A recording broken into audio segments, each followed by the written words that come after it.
오늘은 우리가 출애굽기 80번째 시간으로 직분을 행하게 하라 라는 제목으로 같이 말씀을 나누도록 하겠습니다. 하나님께서 성막을 만드신 이유는 이스라엘 백성들을 만나시기 위함이었습니다. 이스라엘 백성들은 성막을 통해서만 하나님께 나아갈 수 있게 하셨어요. 죄인된 인간이 하나님을 만나기 위해선 제사에 제물이 있어야 했고 죄인과 하나님 사이의 중보자 역할을 감당하는 제사장이 필요했습니다. 그래서 그 성막이 필요하고 제사장이 필요한 것입니다. 그리고 그 모든 것은 예수 그리스도를 우리에게 예표하시는 거예요. 예수 그리스도를 통하지 않고는 어느 누구도 하나님을 만날 수 없음을 가르쳐 주시는 겁니다. 오늘 본문에 제사장의 옷에 대하여 말씀하시는데, 제사장은 제사장의 행할 자가 아론과 그 아들들이라고 하나님께서 지명하셨습니다. 1절에 보면 하나님께서 나를 섬기는 제사장의 직분이라는 표현을 하십니다. 제사장은 하나님과 이스라엘 백성들 사이에 중보 역할을 감당하는 사람이에요. 이스라엘 백성들을 위하여 하나님 앞에 나아갈 수 있는 길을 열어주는, 대신하여 제사를 지내주지요. 그런데 이스라엘 백성들을 위해 그 일을 감당하는데 하나님은 하나님을 섬기는 제사장의 직분이라고 표현하십니다.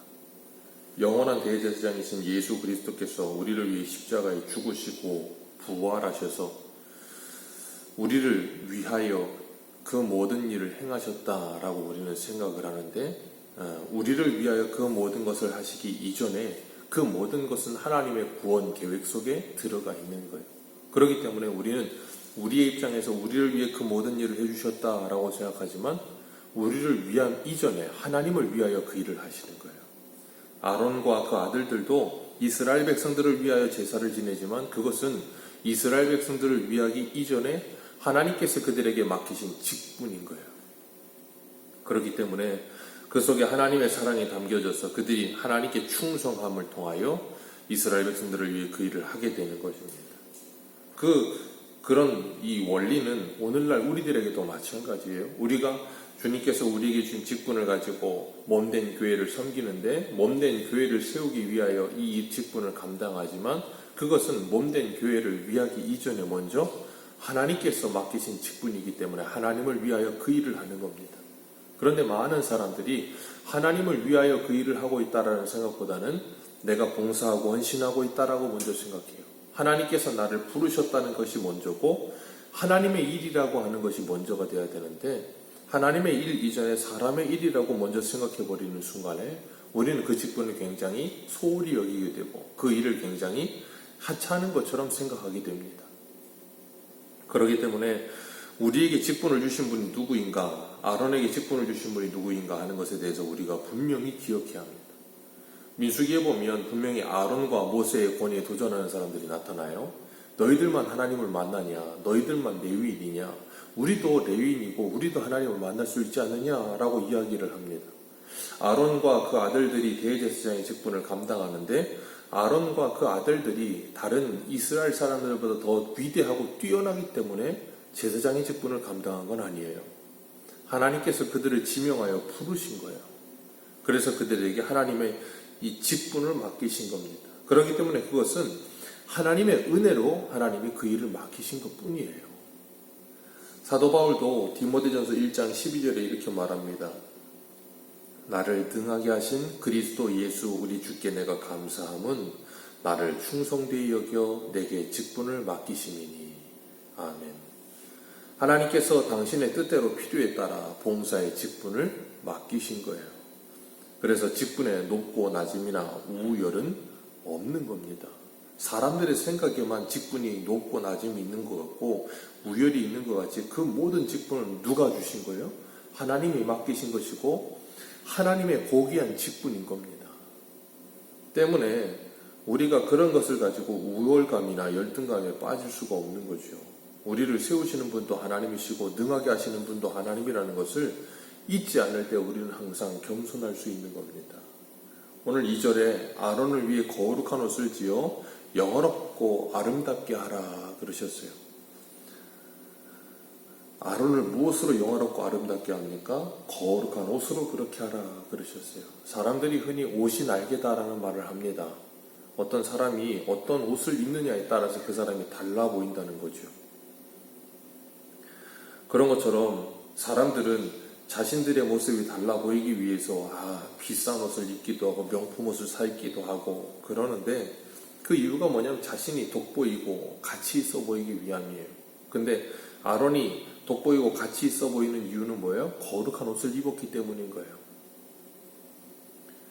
3절에 보면 그 거룩한 옷을 어떻게 지어요? 우리 3절 같이 읽습니다. 시작. 너는 물은 마음에 지혜 있는 모든 자 곧 내가 지혜로운 영으로 채운 자들에게 말하여 아론의 옷을 지어 그를 거룩하게 하여 내게 제사장의 직분을 행하게 하라. 아멘.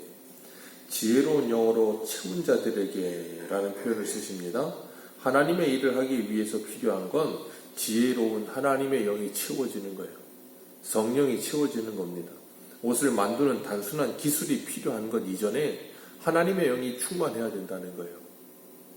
그 말은 하나님의 영이 충만해야만 하나님의 일을 감당할 수 있다는 겁니다. 교회의 일은 전문가가 하는 게 아니라 하나님의 은혜를 받은 사람이 하는 거예요. 교회에는 전문가들을 찾는 것이 아니라 하나님의 은혜를 받은 사람들이 그 은혜에 감사하고 감격하여 그 일에 충성하는 겁니다. 그렇기 때문에 어떤 일에 있어서 전문성을 띠는 것 이전에 먼저 그 사람에게 하나님의 영이 가득히 채워져 있는가, 그것이 가장 필요한 거예요. 그래야 절대 교만할 수도 우월할 수도 아니면 열등할 수도 없는 거예요. 그런데 하나님의 영이 가득 채워지지 않은 사람이 그 일을 감당하면 우월감이나 교만함에 빠져서 늘 이 감정 기복과 함께 신앙이 널뛰기를 하게 돼요. 그래서 하나님은 우리들에게 하나님의 영이 가득 채워진 자를 통해 그 일을 하게 하셨고, 거룩한 옷을 이어서 입히라 그러셨어요. 이 거룩한 옷이 뭐 하는 거예요? 아론과 그 아들들의 죄를 가리는 거예요. 아론과 그 아들들이 대제사장의 직분을 감당했다고 해서 그들에게 죄가 없는 게 아닙니다. 그래서 히브리서의 말씀처럼 제사장들이 갈리는데 그들은 항상 자기를 위해 먼저 제사를 드리고 이스라엘 백성들을 위해 제사를 드린다 그랬어요. 왜요? 아론과 그 아들들도 사람이에요. 그렇기 때문에 대제사장의 직분을 감당하기 위해선 자신의 죄가 먼저 가려져야 되는 거예요. 그래서 하나님 앞에 지성소에 나갈 때 뭐예요? 꼭 그 거룩한 옷을 입고 나가야 되는 거예요. 그 거룩한 옷을 입어야만 그들의 허물이 가려지는 거예요. 그 거룩한 옷이 누구예요? 신약에 오면 예수 그리스도를 예표하고 있는 거예요. 성도가 예수 그리스도로 옷 입지 않고 하나님께 나아갈 수 없는 거, 어느 누구도 그건 불가능한 겁니다. 그래서 갈라디아서 3장 26절에 너희가 다 믿음으로 말미암아 그리스도 예수 안에서 하나님의 아들이 되었으니 누구든지 그리스도와 합하여 세례를 받은 자는 그리스도로 옷 입었느니라. 아멘. 그리스도와 합하여 세례를 받은 자, 그리스도로 옷 입은 자 되었다. 그게 뭐예요? 거룩한 옷을 입었다는 거예요. 마태복음 22장에도 보면 예수님께서 혼인잔치 비유를 말씀하세요. 거기 보면 사람들이 다 예복을 입고 앉아있는데 한 사람만 예복을 입지 않죠. 그 사람은 밖에 결박되어 밖에 어두운 데 던져서 이를 갈미 있으리라 그러셨는데, 유대인들의 혼인 예식이 그래요. 그래서 손님들을 초청하면 손님들에게 주인이 준비한 예복을 다 나눠줍니다. 그걸 입고 들어와서 이 잔치에 참여하는 거예요. 근데 주인이 나눠주는 예복이 아닌 다른 옷을 입고 있으면 그건 분명하게 금방 티가 나죠. 그 잔치에 참여할 수가 없는 거예요. 천국 잔치에 참여한다는 건 예수 그리스도로 옷 입은 자 외에는 참여할 수 없는 거예요. 제사장의 직분을 감당하기 위해서 대제사장이 거룩한 옷을 입는 것, 그것 말고는 감당할 수가 없고, 그래서 지성소에 들어갈 때만 그 옷을 입잖아요. 하나님께 직접적으로 지성소에서 하나님을 만날 때에만 그 옷을 입을 수 있었어요. 우리 고린도후서 5장 한번만 읽어보겠습니다. 고린도후서 5장 18절.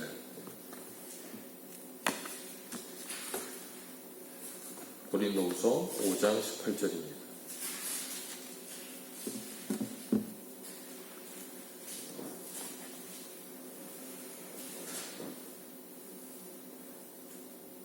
(18절에서) 20절까지 우리 같이 읽겠습니다. 시작. 모든 것이 하나님께로서 났으며 그가 그리스도로 말미암아 우리를 자기와 화목하게 하시고 또 우리에게 화목하게 하는 직분을 주셨으니 곧 하나님께서 그리스도 안에 계시사 세상을 자기와 화목하게 하시며 그들의 죄를 그들에게 돌리지 아니하시고 화목하게 하는 말씀을 우리에게 부탁하셨느니라. 그러므로 우리가 그리스도를 대신하여 사신이 되어 하나님이 우리를 통하여 너희를 권면하시는 것 같이 그리스도를 대신하여 간청하노니 너희는 하나님과 화목하라. 아멘. 오늘 주님께서 아론에게 거룩한 옷을 입히라 그러셨어요. 거룩한 옷을 입히는 이유가 뭐였어요? 직분을 행하게 하려 함이라. 오늘 본문에 그렇게 말씀을 하세요. 영화롭고 아름답게 할지니 직분을 행하게 하려 함이라. 그렇게 3절에 말씀하시고 4절에도 제사장의 직분을 행하게 하려 함이라 그러셨어요. 우리들에게 예수 그리스도로 옷 입히신 이유가 뭐라고요? 직분을 행하게 하려 하심이라. 주님께서 우리들에게 거룩한 옷을 입혀주셨어요. 그리스도의 사신이 되어 예수 그리스도를 대신하여 세상과 하나님을 화목하게 하는 직분을 감당하게 하시려고. 아론에게 대제사장의 옷을 입히셨어요. 거룩한 옷을 입히신 이유는 하나님과 이스라엘 백성들을 화목하게 하는 제사장의 직분을 감당하게 하시려고. 오늘 우리들도 제사장적인 직분을 감당하는 겁니다. 우리는 모두가 다 왕같은 제사장이에요. 예수 그리스도를 믿는 순간에 다 왕같은 제사장이 되었습니다. 이제는 우리가 우리 가정에 가서 가정과 하나님을 연결하는, 화목하게 하는 직분을 감당해야 되는 거예요. 우리가 교회에서 하나님과 교회 공동체를 화목하게 하는, 직장에서 하나님과 직장을, 이웃과 하나님과 이웃과 화목하게 하는 직책을 감당하는 일이 우리의 사명이에요. 그 직분을 감당하려면 거룩한 옷을 입어야 되는 거예요. 예수 그리스도로 옷 입지 않으면 화목하게 하는 직책을 감당할 수가 없어요. 사단은 우리 안에 들어와서 날마다 분열하고 깨지게 만들고 관계를 멀어지게 만들지 화목하게 절대 하지 않습니다. 사단이 못하는 게 그거예요. 화목하게 하는 거. 그러니까 성령에 충만한 하나님의 사람들은 뭐 한다고요? 성령이 하나 되게 하신 것을 힘써 지키기 위해서 날마다 힘쓰는 거예요. 그게 우리의 사명이에요. 근데 사단은 끊임없이 분열하고 끊임없이 반복하고 끊임없이 무너지게 만들어요. 우리가 어떤 직분을 행하고 있는가?